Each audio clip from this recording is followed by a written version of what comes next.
Panibagong update na naman tayo sa buhay ko sa loob ng bahay.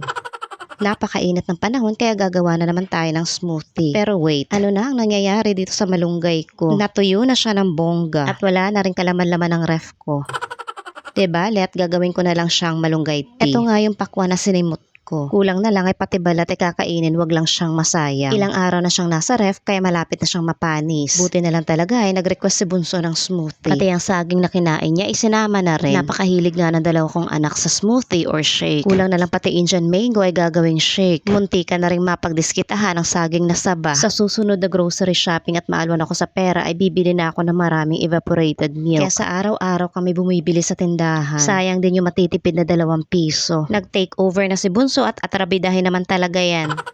Pero yun na nga, kapag gumagawa siya, kinakailangang nasa tabi ka rin. Dahil kapag pinapabayaan mo ay mabubulaga ka na lang. Basag-basag at sira-sira na ang mga gamit. Pero napapansin ko nga, may mga tao talagang mabilis makasira ng gamit. Sa mga bata, matatanggap mo pa yung pagiging careless eh. Pero sa matatanda, parang hindi nakatanggap-tanggap. Sa aming 4, si Bunso at yung tatay niya, mabilis makasira ng gamit. Kaya hinahawakan pa lang nila, ay sinisita ko na. Lagi kong ina-advance ang isip ko. Nakailang dosenang plato at baso na ba kami? Hindi na mabilang. Gustuhin ko mang gumamit ng plastic. Kumukontra naman yung inner self ko. Minsan kasi kapag hindi nahuhugasan ng maayos ay dumidikit ang amoy ng sabon. Lalo't madalas ay mga bata na ang pinaghuhugas ko. Kaya pinag-iingat ko na lang sila lagi na may kasamang taas ng boses. Tinitake for granted lang kasi nila kapag nakikita nilang hindi naman ako high blood. Kapag kasi nakikita nilang tumataas na yung presyon ko ay nag-extra ingat na sila. Medyo foamy nga pala yan. Kaya sinasala ko siya ng 2 beses at hindi ko na ipinakita sa video. Kahit anong prutas pa ang gagawin mong smoothie ay talagang masarap at refreshing. Ito na nga yung sinasabi ko. Umupo lang ako saglit. Ayun at parang gakidlat kagad ang kamay. Nadali kagad, bumagsak sa sahig, sira. Picture frame niya yan nung gumraduate siya ng kinder. Pinaaayos ko sa kanya. Huwag ka ako siyang titigil hanggat hindi niya naibalik sa ayos. At siya ipapalit ko sa loob ng frame.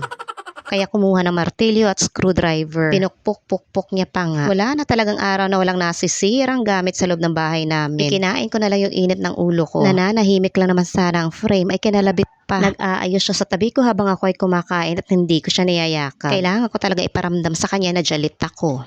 Kumakalma yan sa pagiging hyper kapag nakikita niya bumubuga na ako ng apoy. Biglang bait-baitan pa nga. Gusto ko rin naman sarang magpakakalmado. Pero sinasagad talaga ng anak ko ang pasensya ko. At kapag naman sumusobra na, ay pinapalo ko talaga sila. Kaya hindi ko pwedeng iwanan si Bunso. Dahil sa akin lang siya may takot. Hindi yan natatakot sa tatay at sa atin niya. Kinakailangan talaga ang proper guidance kapag nagpapalaki ka ng anak. Pero hindi umuubra sa akin ng gentle parenting. Dragon ng ina talaga ako. Pero ganun pa man, hindi nakakatulog yung bunso ko kapag wala ako sa tabi niya. Sasabihin niya lang hindi pa daw siya inaantok. Pero ang mata ay nakapikit na.